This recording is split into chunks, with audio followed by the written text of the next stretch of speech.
Sen hayatımın sönmez güneşi, silirsen kalbimden kederi gemi. Sen bu ömrümün evessiz nuru. Anaların hanımısan, müqəddəsdir her sözü.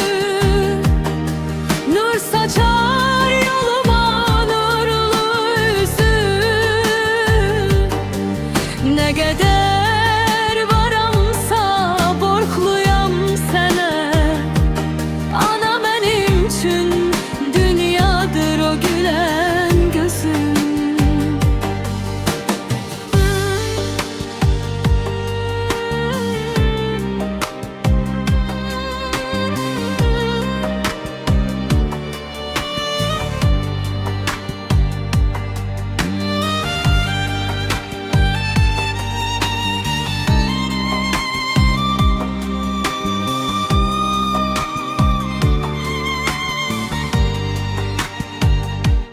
Yıldızlar sönerse sönmez yüreğim.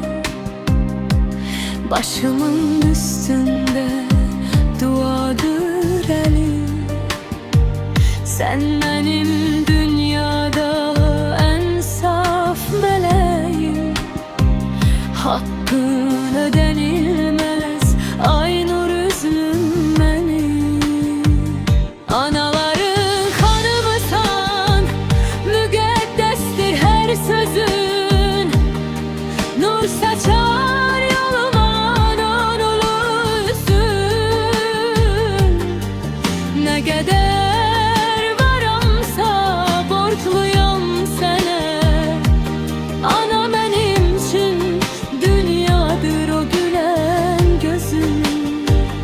Anaların hanımısan, müqəddəsdir her sözün. Nur saçar yoluma nurlu üzüm. Ne kadar